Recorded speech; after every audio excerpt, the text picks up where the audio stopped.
There is something a man will never say in words, but his soul screams it silently when he finds her.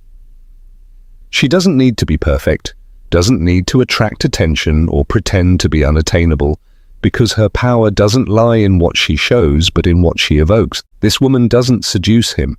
She awakens him. He can't explain it, but when she's near, something in him stirs.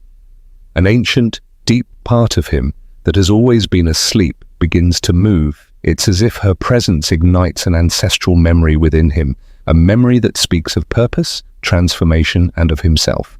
And it doesn't matter how many words he searches for, none will ever be enough to describe what he feels. She doesn't need to prove anything, doesn't compete, doesn't disguise herself to please. Her authenticity is her strength. And yet it's precisely that calm, firm, vibrant authenticity that begins to dismantle his most invisible defenses. She doesn't come to fill a void. She comes because she is already full. Her energy doesn't demand, it inspires. Her presence doesn't impose, it's felt. In this video, we're going to talk about her. The woman who doesn't need to chase love because her mere presence calls it forth. The woman who doesn't persuade, doesn't beg, doesn't lose herself. She simply walks with a calmness that touches the soul, and without even knowing it, reaches the deepest layers of the male psyche. Not because of what she does, but because of what she embodies.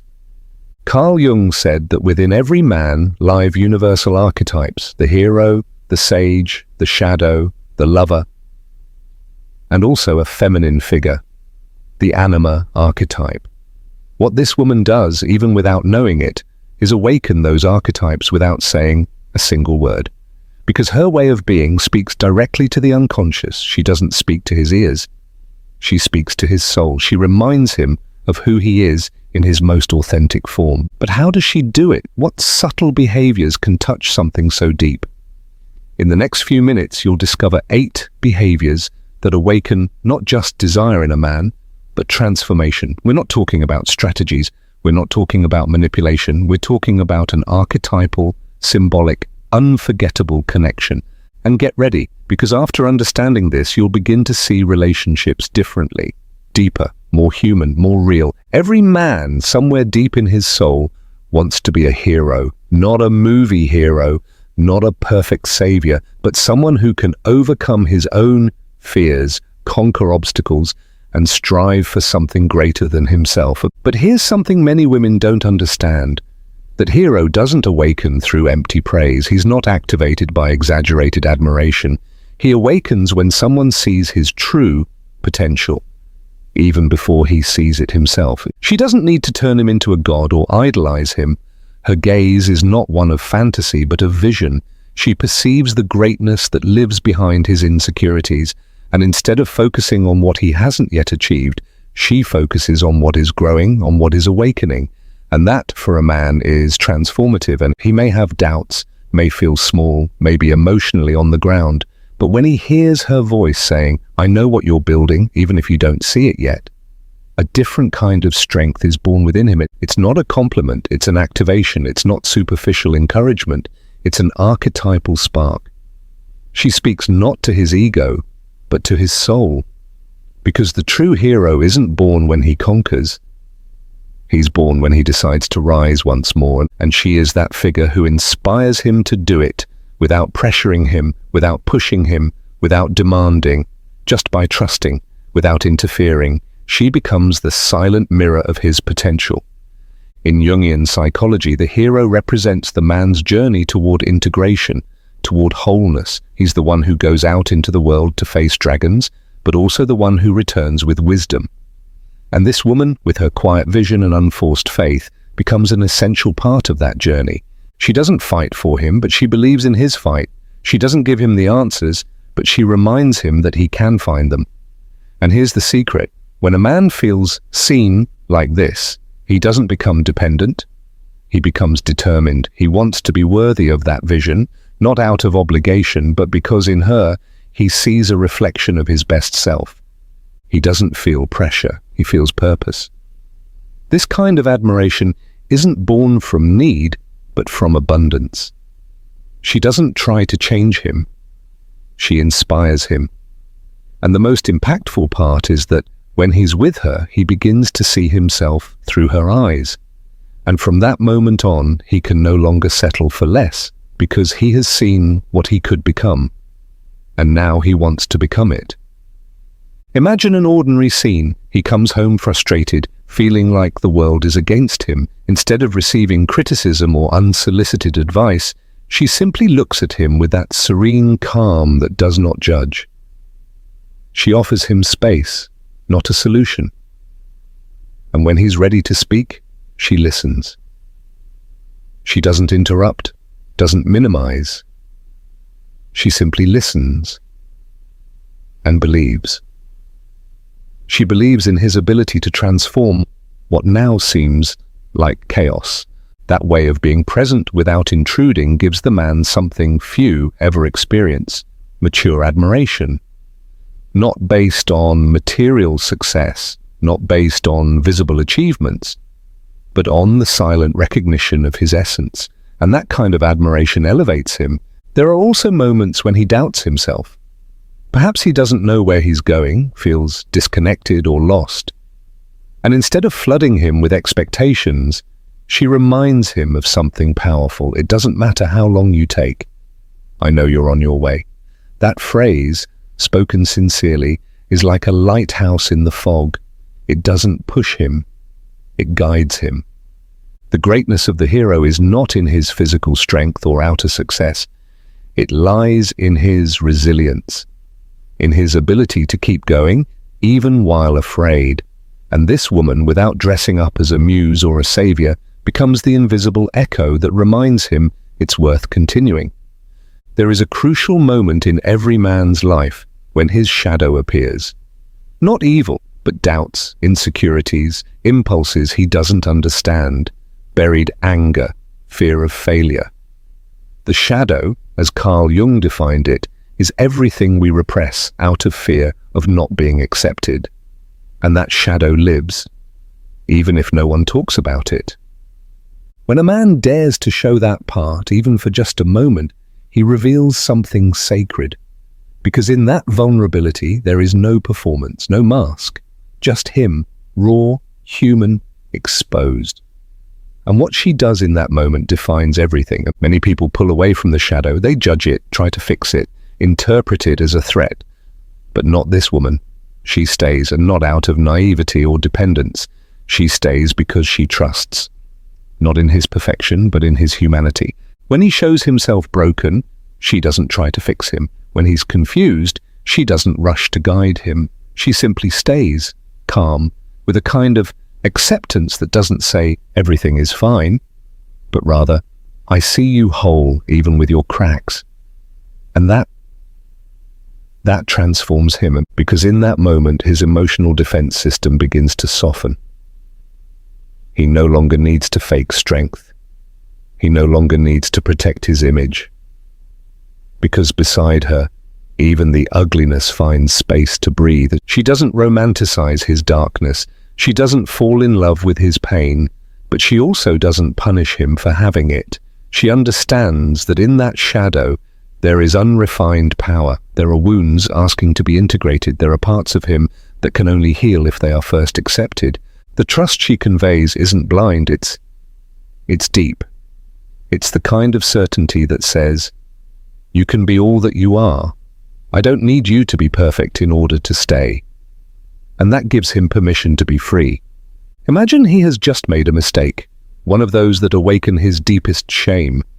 Normally he would shut down, go silent, withdraw. But she doesn't chase him. She doesn't demand rushed explanations. She doesn't react with drama or indifference. She just breathes, gives space, offers time. And in that silence filled with respect, he begins to understand something new. He's not being judged for failing. He's being held in his process. And that's where something almost alchemical happens. The judgment he once imposed on himself begins to dissolve. Because if she can look at his shadow without fear, then maybe he can too. External acceptance begins to awaken internal acceptance. Jung taught that the shadow contains not only what has been repressed, but also what is yet to be discovered.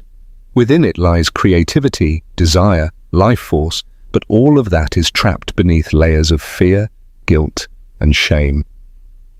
And what this woman offers is a safe space for him to explore that darkness without being consumed by it. And that integration, that peace that begins to grow inside him, becomes a gift he will carry forever. We live in a world that constantly pushes men to be in action mode, to solve, control, plan, be strong, be logical, be firm. And although they often succeed at that, the constant demand leaves a mark. An invisible fatigue, a build-up of tension they rarely get to express because showing exhaustion is not allowed, and that throws their inner world off balance. The animus, in Jungian psychology, is the masculine archetype representing logic, reason, and structure. When wounded, that animus becomes rigid, cold, closed off. The man stops feeling and starts functioning like a machine. And that's where she comes in. She doesn't argue for the sake of arguing. She doesn't need to be right. Her energy doesn't compete with his. She simply offers a space, an emotional refuge, a place where he doesn't have to solve anything, where he can simply be. Her presence doesn't demand, doesn't pressure. It's like a calm river that flows effortlessly, and that river, without saying a word, begins to dissolve the layers of tension he carries without even knowing. He doesn't know why, but next to her, he breathes more slowly. His shoulders relax, his mind, so used to noise, begins to find silence. And that silence isn't empty, it's healing. Because for the first time, he doesn't feel like he has to prove anything, just be. She doesn't treat him like a project. She doesn't try to change him. She simply offers a kind of presence that has no shape, but has an effect. And that effect is restorative. Imagine an ordinary afternoon. He arrives exhausted, says little, sits down, stares into space. Everything about him signals that his inner world is in conflict. She doesn't interrupt, doesn't bombard him with questions. She simply sits nearby, makes something warm. Her mere presence communicates what's essential. You don't have to explain yourself for me to be here with you. And in that moment, something happens. Something that may go unnoticed, but that he feels deeply. He is not being demanded, not being observed as a role or function. He is being received as a person, as a human being. That kind of peace is rare. It's not passivity, it's emotional wisdom. She's not putting out his fire. She's creating the space for him to feel it without being burned. Often the wounded animus reacts with rigidity, sarcasm, or distance, but she doesn't mirror that pattern. She doesn't need to prove her power to possess it. And that lack of confrontation disarms him, not through weakness, but through a loving firmness he never knew he needed. Jung spoke of the importance of balancing the inner archetypes. And when a man has lived too long in his rational, logical, functional animus, he begins to lose connection to his emotional center. This woman, with her simplicity, helps him reconnect. Not through grand speeches, but through small acts that invite inner rest. She doesn't judge him for needing silence. She doesn't interpret his distance as a lack of love. She understands that men too need pauses. They too need to soften. And by not pressing him, she brings him relief. That relief, though subtle, is revolutionary. Because it reminds him that he doesn't have to fight all the time, that he doesn't lose worth by slowing down, that there is love in stillness, that there is presence in quiet. And so little by little he begins to show parts of himself he used to hide, his exhaustion, his confusion, his unanswered questions. And she doesn't hand him a manual, she simply offers a place where all of that can be heard, without needing to be solved right away. There is a kind of beauty that doesn't need to be explained, a softness that isn't weakness, a sensitivity that doesn't seek attention. When a woman embodies that authentic femininity, something profound shifts in masculine energy. It's not superficial desire, it's recognition. Carl Jung spoke of the anima as the inner feminine figure within every man. It is the sensitive, intuitive, receptive, and creative part, often repressed by a culture that glorifies only logic and strength. But that part doesn't disappear. It simply waits to be remembered, and when he encounters a woman who reflects it, something ignites within him. She doesn't try to provoke, doesn't exaggerate her appearance. Her energy is natural, fluid, authentic. And instead of trying to impress, she inspires. He doesn't know why, but the way she moves, speaks, and sees the world touches something inside him he didn't know existed. That living femininity, not performed, not shaped by external standards, becomes a symbolic mirror. He begins to recognize himself in her, not because he wants to possess her, but because she represents a part of himself he had forgotten. In her presence he feels at home, not because everything is perfect, but because something in her returns to him the sense of wholeness. It's not just physical attraction, it's emotional, archetypal, spiritual resonance. She doesn't have to be always sweet or always gentle. Her strength lies in her truth, in her coherence, in her ability to feel deeply without losing herself, and that depth calls to him. The most fascinating part is that she doesn't try to seduce. She simply lives from an inner place that is genuine. And that authenticity awakens in him not only admiration, but a kind of ancestral connection, as if he's known her forever. Imagine a man who has lived for years disconnected from his emotional world. He's been trained to repress what he feels, to avoid vulnerability, to focus on goals, results, logic. And then she appears, not with speeches or instructions, but through her way of being, of inhabiting her body, of feeling without fear. She sings without reason, cries freely, laughs from the belly. She is unafraid of her sensitivity, unafraid of her light or her shadows. And for him, that is a kind of awakening, not because he wants to be like her, but because in witnessing her fully expressed femininity, he remembers that he too has an inner universe waiting to be explored. And that is when the anima archetype begins to stir. Jung said that when a man doesn't integrate his anima, he projects a distorted image onto women. He idealizes them or rejects them, desires them without understanding, but when he meets a woman who vibrates in authenticity, the projection shatters, and integration begins. She does not become a fantasy, she becomes a bridge back to himself. And that experience is not lived in noise, it's felt in the details, in the way she listens, in the way she touches, in the way she sees the world with open eyes. And he can't put it into words, but he feels how her energy brings order to his inner chaos. She doesn't seek to be understood. She doesn't act to please. Her very existence invites connection. And that, in a world of masks, is profoundly impactful. He begins to change, not because she pushes him, but because being close to her makes him feel more whole, more human, less rigid, more present. The living femininity she embodies doesn't weaken him. It balances him, and in that harmony, he discovers new ways to love, to express, to feel. He allows himself emotions he once hid. He allows himself softness. And most of all, he allows himself to feel without fear, because she doesn't demand he change. She simply reminds him, without saying a word, that he can also be soul, not just strength. There is something deeply magnetic about a woman who doesn't revolve around others, who doesn't bend herself to be liked, who is unafraid to be who she is. Even if that means not pleasing everyone, that woman doesn't need to shout her independence. It's evident in the way she walks, in the way she says no, in the way she remains firm without losing her softness. She doesn't live in reaction. She lives in creation. And that changes everything. When a man meets a woman like that, something inside him reorganizes, because he's not in front of someone who needs him to give her meaning. He's in front of someone who has already given it to herself.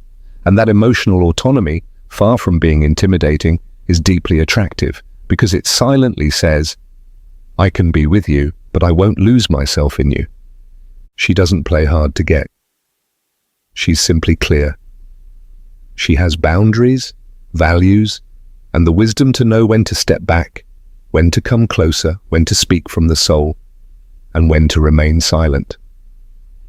And she does all of this from an inner axis that does not waver. The most surprising thing is that she doesn't need to prove she has power. Her power lies in her coherence, in the alignment between what she feels, thinks, and does. And in a world full of masks, that becomes irresistible. He may not be used to it.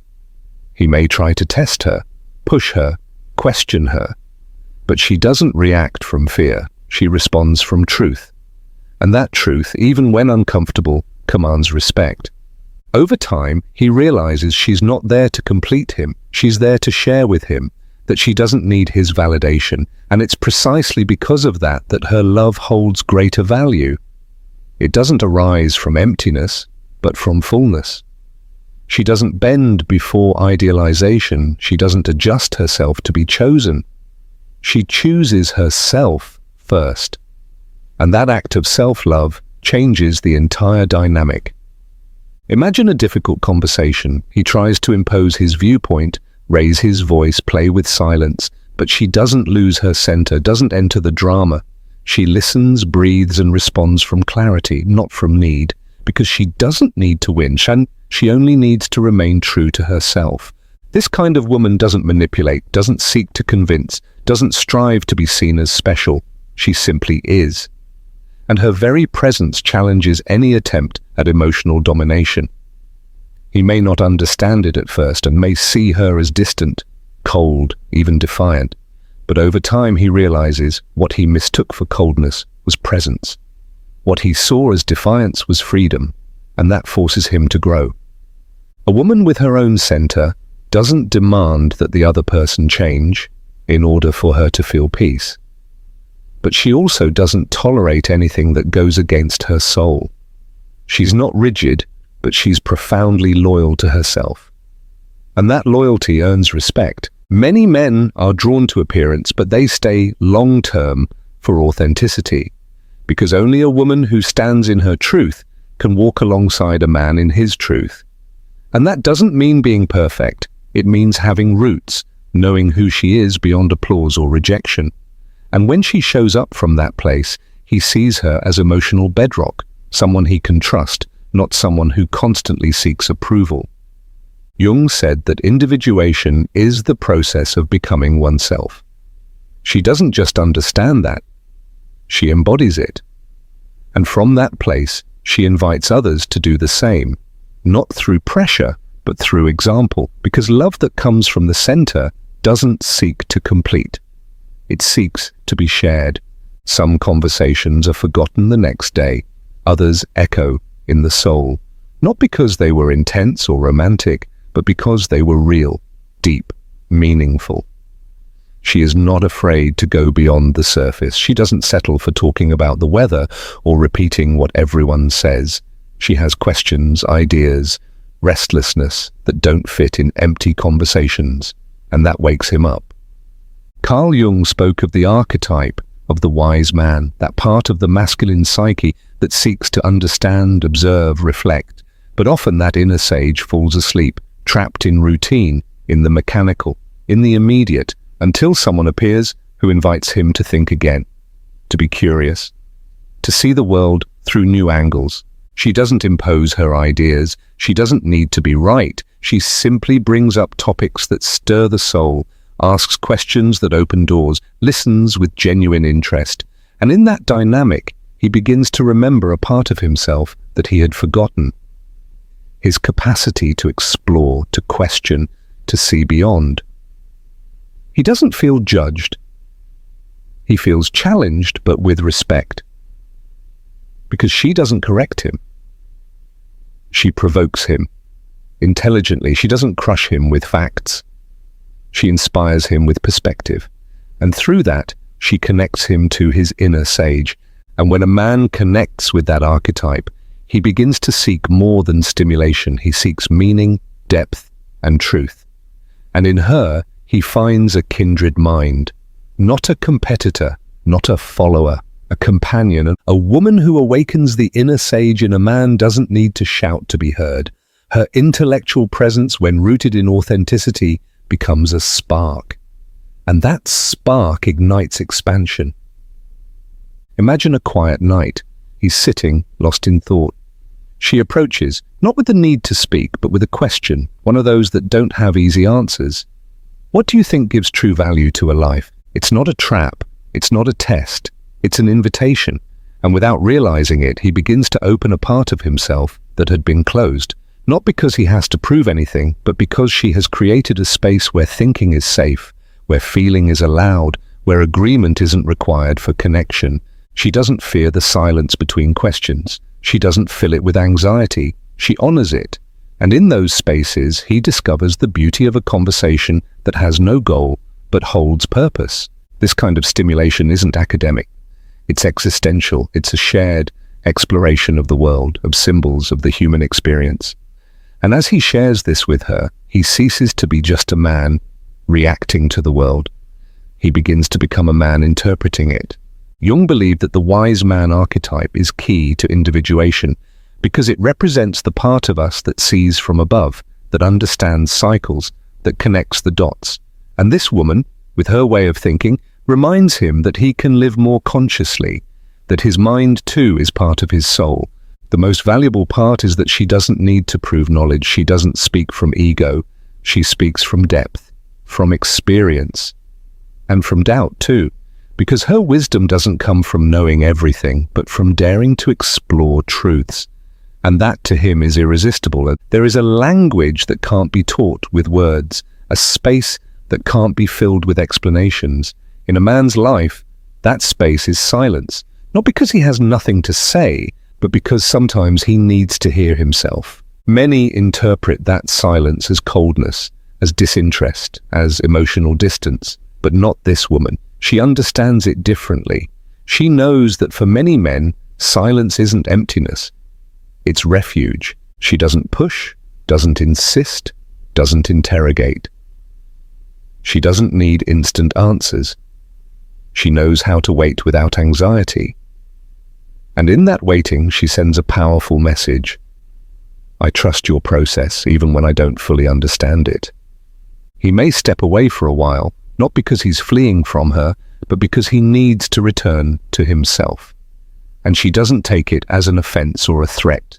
She respects it, she honors it, because she knows that solitude can be part of the path, not a detour. That kind of respect is rare and therefore deeply valued. She doesn't fill the silence with unnecessary noise. She doesn't interpret withdrawal as a lack of love, which in many cases is a form of inner reconstruction. And by not interrupting, by not invading, she becomes a safe space. A man who can be silent next to a woman without feeling guilt has found a rare and sacred place, because in that calm he feels free to simply be. And that freedom is a powerful form of love. And imagine he's had an overwhelming day. He's full of emotions but doesn't know how to translate them. She sees him arrive, senses his tension, and doesn't invade him with questions or force him to speak. She simply is. Maybe she plays his favorite song. Maybe she brings him a warm drink, but most importantly, she offers presence without demand. That ability to hold space in silence is a high form of emotional maturity, not because she ignores what's happening, but because she allows everything to unfold in its own time. For many men, silence is the space of internal reorganization that no one taught them to defend, except her.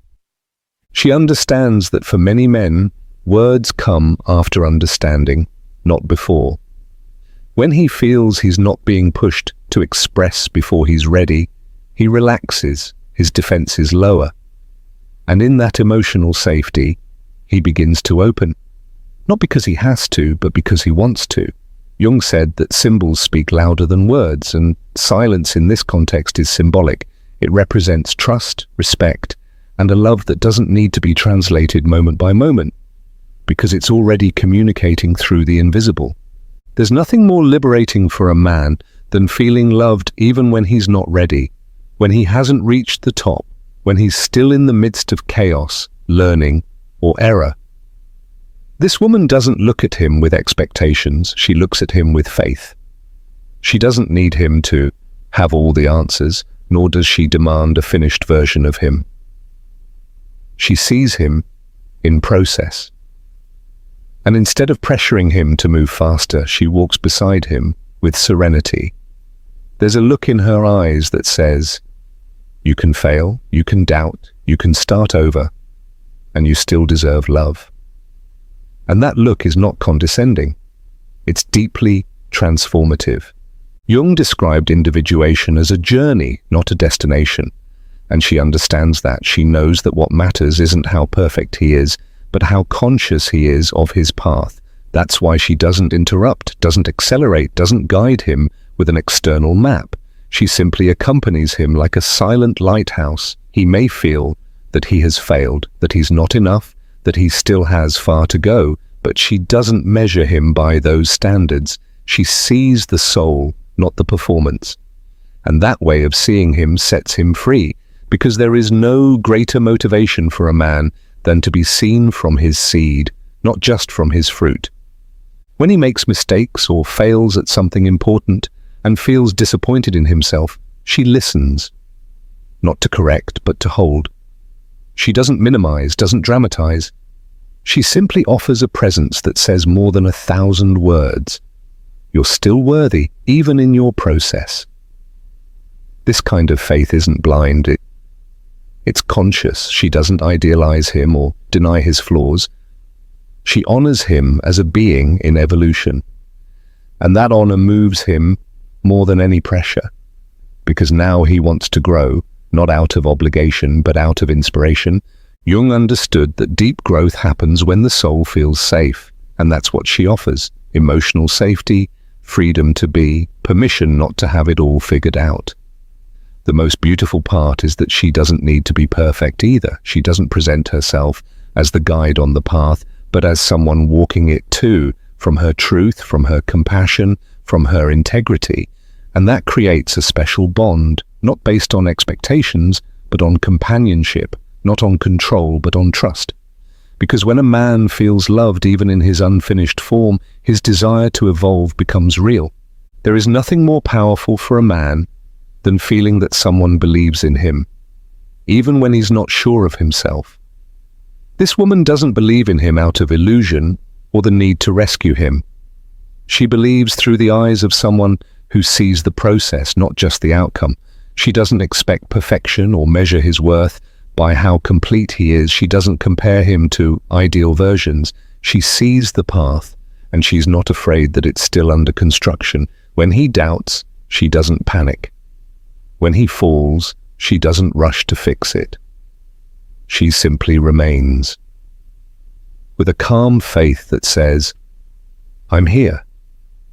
Not because you need to save me, but because I trust in what you're building within yourself.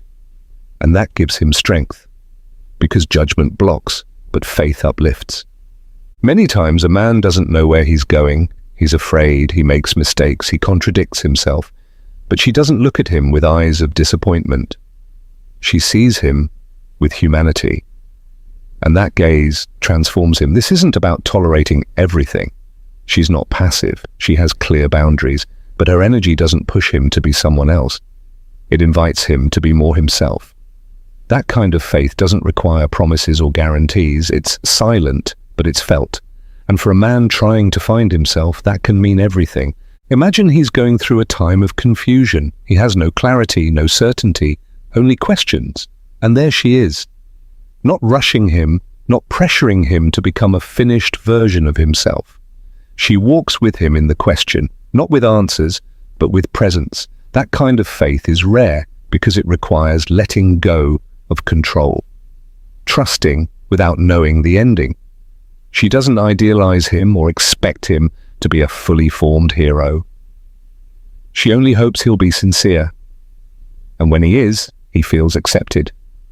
Not because he's arrived, but because he's walking. Jung spoke of the individuation process as a journey, a series of stages in which the light and the dark are integrated. This woman, without needing to name it, understands. She doesn't interfere with his rhythm, but she doesn't disappear either. She stays near, like an emotional compass, not to direct, but to orient. When he's lost, she doesn't demand maps. She reminds him that his inner compass still exists. and that brings him back to center. Often a man is afraid to show himself in progress because he's been taught that love must be earned through success, certainty, and strength. But she breaks that pattern, and does so without saying a word. She remains. She doesn't need to see him perfect to admire him, nor complete to love him. And that, far from harming him, rebuilds him. Because a man who feels that kind of faith begins to rebuild from a different place. Not from pressure, but from inspiration, from the trust that someone sees what he's still becoming. He begins to believe in himself, because someone believed first. And that belief, which was neither imposed nor conditional, becomes the quietest and most powerful force of all.